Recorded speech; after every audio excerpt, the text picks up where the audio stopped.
This is Law Bytes, a podcast with Michael Geist. Canadians pay some of the highest cell service prices in the world, handing the big three billions every year. Why is Canada so expensive?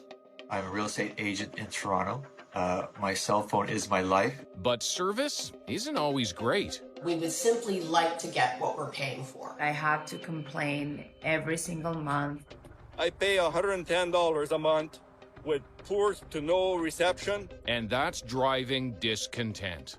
I think most cell phone servers in Canada are severely overcharging. Where's the competition? Competing claims about Canadian wireless and internet pricing have been going on for years, with consumers and consumer groups pointing to studies that indicate Canada has some of the highest pricing in the world, while the industry, and more recently the government, suggest that costs are coming down and that you get what you pay for. A recent tweet from Prime Minister Justin Trudeau put the debate back on the agenda, as he tweeted that, and I'll quote, "We've cut the cost of cell phone plans in half since 2019, in part by increasing competition." Now, is that true? What's the real state of Canadian wireless competition, and how does our pricing compare with other countries? To help answer those questions, I'm joined this week on the podcast by David Soberman, professor of marketing at the Rotman School of Management at the University of Toronto and the Canadian National Chair of Strategic Marketing. Professor Soberman's research is focused on understanding how the operation of markets is affected by the exchange of information between organizations and customers, relationships within the distribution channel, and the introduction of innovations to markets. David, welcome to the podcast. Good afternoon. Good afternoon. Thanks so much for joining me. Debating the state of Canadian communications pricing, whether wireless or broadband services, I think has almost become a national sport in Canada in recent years. But I think it's pretty fair to say that by now there's a pretty broad sense that Canadians pay a lot, at least relative to other countries, for these services. Yet we certainly see the telecom companies and I think even more recently, the government itself trying to put a bit of a different spin on it. I'd say that culminated in a recent tweet from the Prime Minister where he touted a 50% decline in wireless prices. So I was hoping we could try to set the record straight and perhaps identify how, prices can still seemingly be high relative to other countries, but prices can also be declining in certain respects. Why don't we start with the state of Canadian pricing relative to other countries? Essentially, how do we rank? What does the data say? And I know that the government just released its latest benchmark study on the issue. Listen, in Canada, I think we pay some of the highest prices in the world, at least in developed countries. This is based for sort of mobile phone service and certainly for data. So when you look at, there's all kinds of measures, but whether it's $5 to $7 per gigabyte that we actually pay on average, these are fairly high rates when you compare to sort of other countries that have comparable, what I would say, standards of living. And, we're not comparing ourselves with developing countries or countries that are in a very different situation. So when you compare yourself with countries in Europe, at least, that have similar economic structures, we pay a lot more. And I think that's the source of frustration for Canadians, because especially when you travel abroad and you go to France and you buy yourself a SIM card, which gives you almost unlimited data for a month and your own French phone number, and you paid, 25 euros. And you're like, man, I paid 25 euros in the first week of my mobile phone service in Canada. People get a bit frustrated.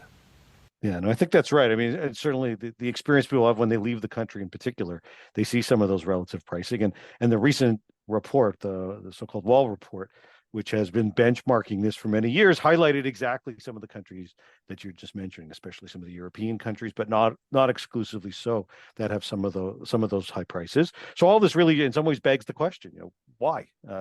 Why are Canadian prices so high, and why has, in some ways, this issue seemingly been so intractable? Well, I think there's probably insufficient competition. I think that we've all probably heard that. In our in our market. There are pretty strict rules about foreign ownership. A foreign company can acquire a company as long as it has less than 10% of the market. But since each of them have about a third, that kind of locks that out. And as for ownership of an existing player, the best a foreign owner can do is to get 48%, and that's through some kind of complex analysis. If it's owned by via another company, which is 66% owned by Canadians, you're never going to get to majority ownership. So I guess one of the questions that one would ask is, how would a new player in the market affect the existing players? And the issue is they could put a bit of pressure on them. Sprint was here for a while, probably more than 15 years ago, but they exited quickly. And I think one of the things is when a company comes in, is it going to actually build its own infrastructure, or is it going to rent space from an existing player? And in that regard, regulation can play a role in sort of trying to facilitate competition, but that hasn't been the case in our market to a large degree. Many of these smaller mobile operators are actually owned by the big three, and so we kind of have an impression of choice and competition, but that's a bit illusory in my view. Can we drill down just a little bit more on that? There has been certainly talk of the MVNO approach, the mobile virtual network operator approach, where rather than building all new facilities, you use some of the existing facility. You invest some in your own, but certainly not recreating the entire network from scratch. And the sense that sort of regulated competition could help. But based on what you've just suggested, your studies suggest that just hasn't had the kind of impact one might have, or the regulations haven't gone as far as they might otherwise need to. Yes, I mean, I think it's a combination of the two. You sort of see something which looks like a disruption in the marketplace, when Fido or Virgin Mobile came in, but then when they're acquired by the bigger companies, and yes, their prices are a bit lower, but their sort of coverage and quality is not quite as good.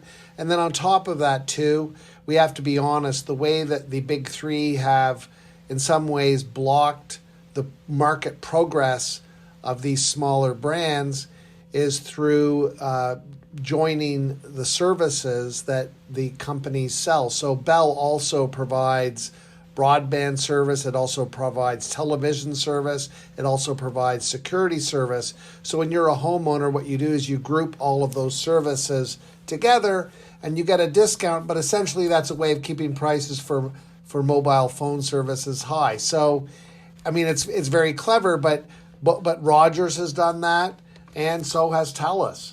And so, we all know this. I know this in my own context. We sort of have a contract with Bell, but I have family members involved on the mobile phone plan. We also get our television service. We also get our broadband service, and we pay this large amount. And I can tell you, it's substantial, and it's much higher than in other countries.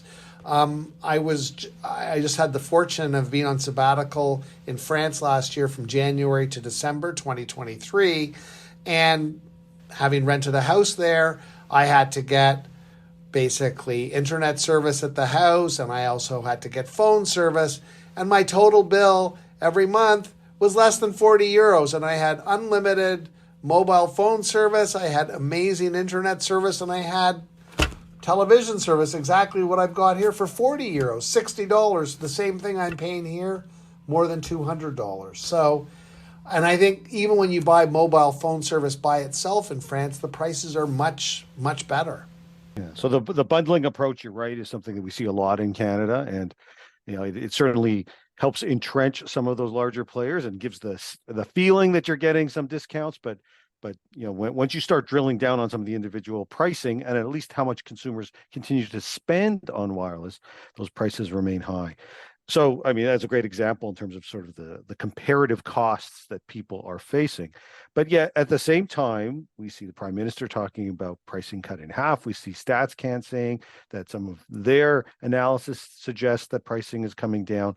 So how do we, what's there when you start examining the details that help explain why when people go elsewhere or you look at some of the studies, they say, yes, Canada remains an expensive place. But at the same time, we are seeing, at least on some packages, the price come down. That's a great question. I think one of the things to remember is that often when we sign up for mobile phone service or sign a contract, it lasts 24 months. In fact, I mean, it was only about 10 years ago or so that they were shortened to 2 years. Before that time, they were longer. But even 2 years is a long time. And when you take a look at the numbers that the Prime Minister was referring to, they're basically prices that are determined based on the current offerings and the current promotions available in the market. But the reality is what percentage of the people are able to go out and do the shopping today at those prices, and what percentage actually do.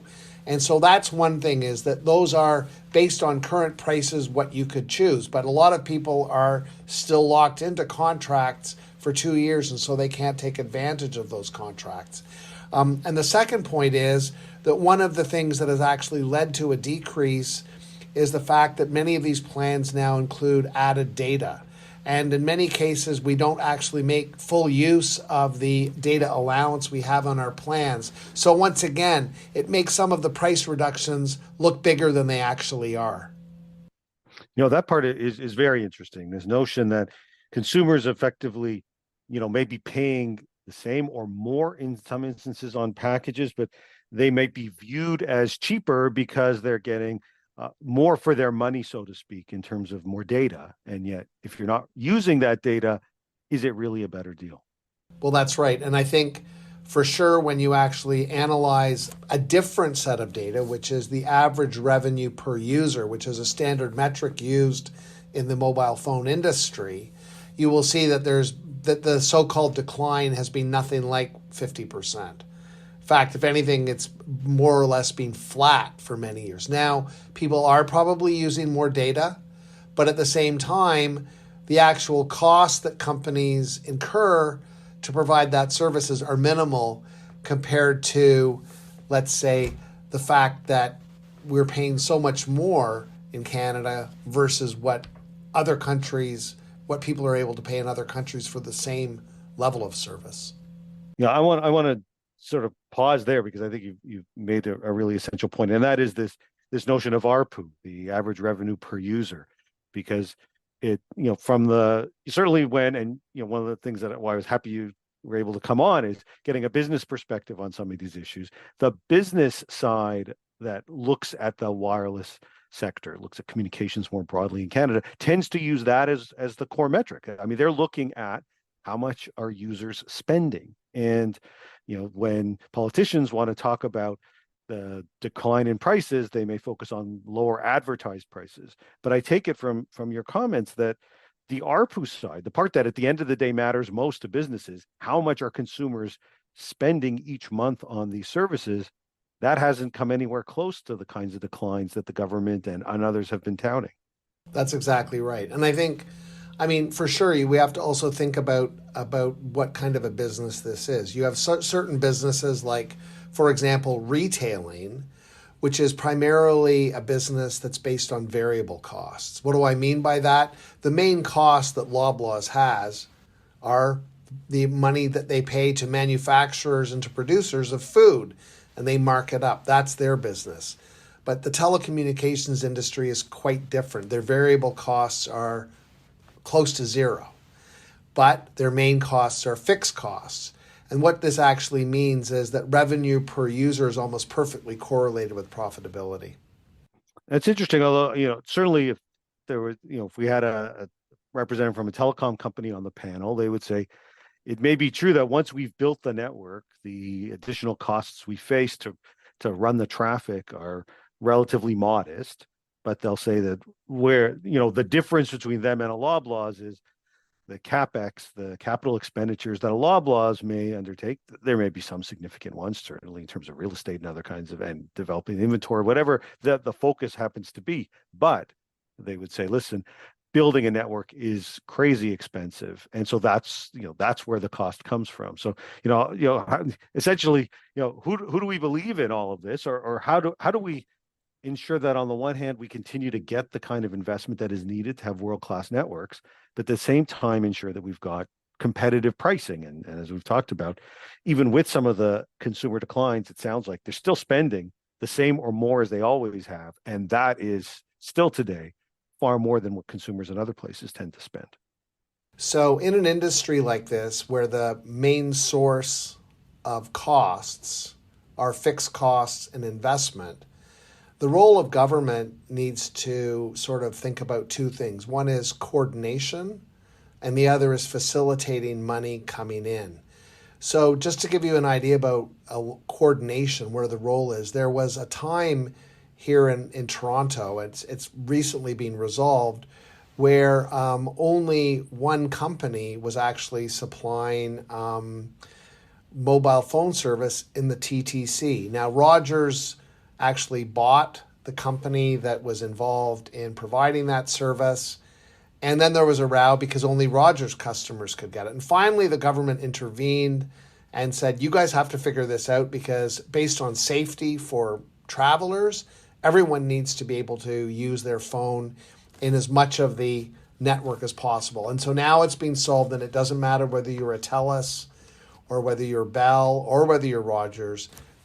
Ultimately, throughout the TTC, everyone's going to be able to use their phones. And I think there's two things. One is that brings us up to a world standard, but it's also going to make it safer for people traveling in Toronto. But what's important there is the government actually needed to intervene and put pressure on these companies, because the market solution was not to our benefit.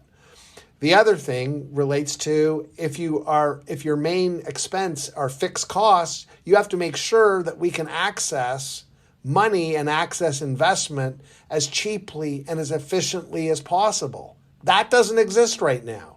We are basically saddled with a perspective on the telecommunications industry that, in my view, dates from another era, when what we thought is that we had to protect cultural sovereignty in Canada by making sure that our entire telecommunications industry was Canadian owned.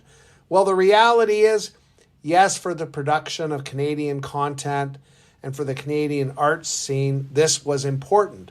But the companies that are providing mobile phone service don't do much for Canadian cultural sovereignty, nor do they do very much in terms of helping the Canadian arts scene.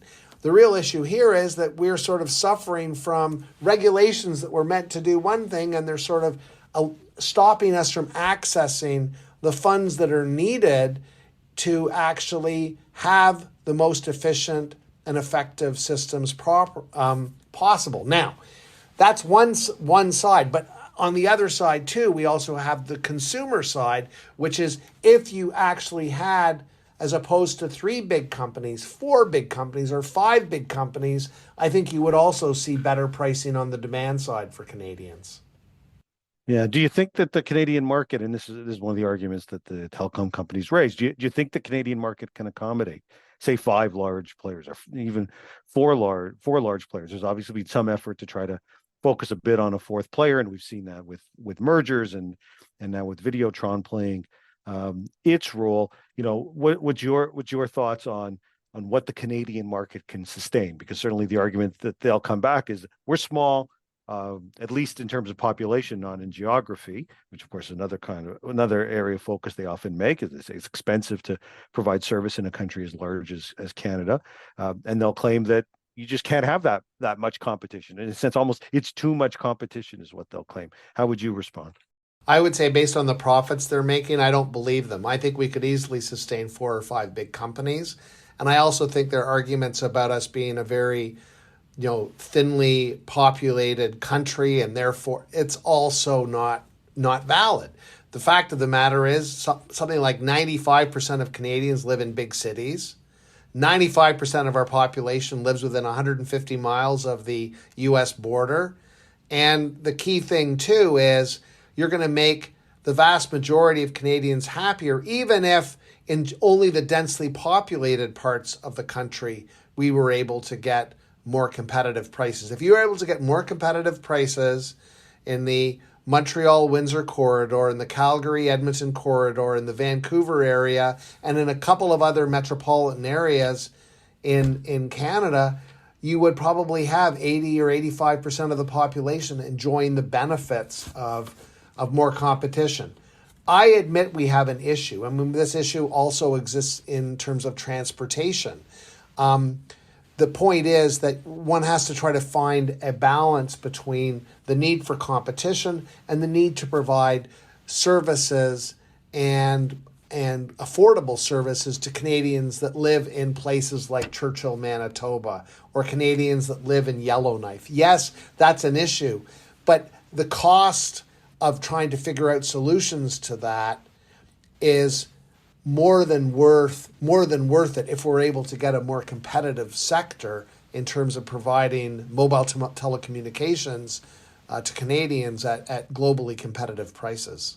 Why don't we sort of conclude here with really the question of, what can be done? You've highlighted, I think, a bit on what government can do.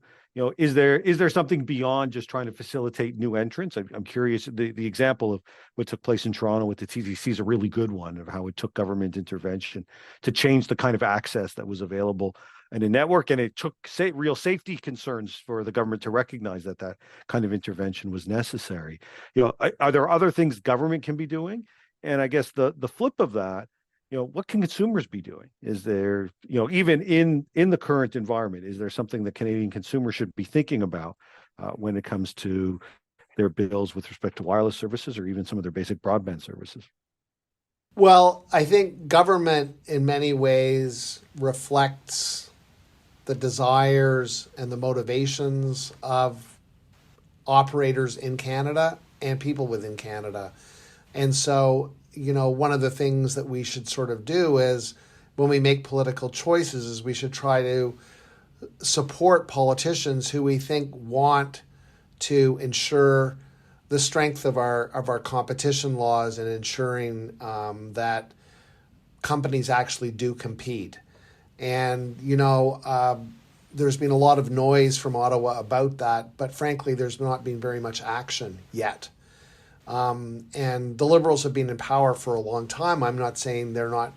I mean, we had the same situation with the previous administration, which was Conservative. So I think Canadians need to sort of decide if this is something they want and try to put pressure on politicians to do that. I think from the consumer side, one of the things that I would say is if you are a judicious shopper and you watch what's going on, you can definitely get better deals. So point number one, I would say, is the minute that your contract ends, don't just keep paying the bill mechanically every month. If you go out and shop around, that in and of itself puts pressure on the telecommunications companies. And the problem is in Canada, we have just too many people that are a bit too lazy about doing that. And so that's something that if you do, if every time your contract ends, you say, okay, that's it, I'm done with Rogers. I'm going to go and I'm going to look. And if Fido or Bell or Public Mobile or Videotron is giving me a better deal, that's where I'm going to go. You know what?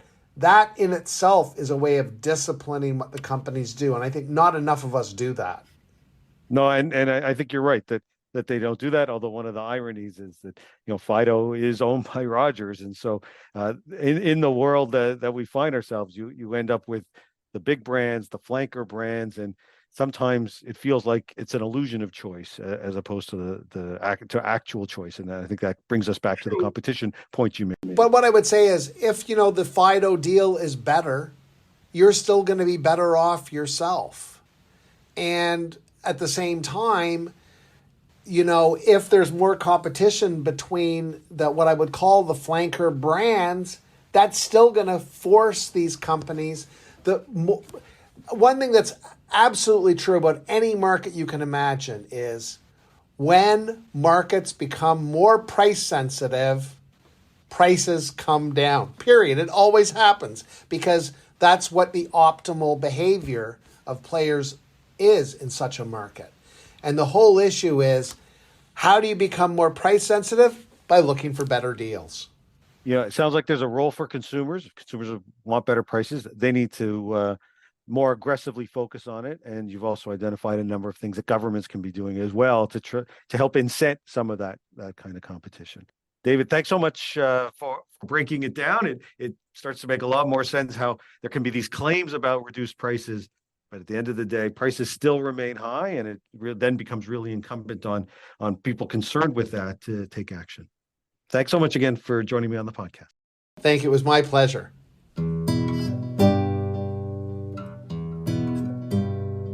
That's the Law Bytes podcast for this week. If you have comments, suggestions, or other feedback, write to lawbytes@pobox.com. Follow the podcast on Twitter @LawBytesPod or Michael Geist @mgeist. You can download the latest episodes from my website at michaelgeist.ca or subscribe via RSS at Apple Podcast, Google, or Spotify. The Law Bytes podcast is produced by Gerardo Lebron Laboy. Music by the Laboy brothers, Gerardo and Jose Lebron Laboy.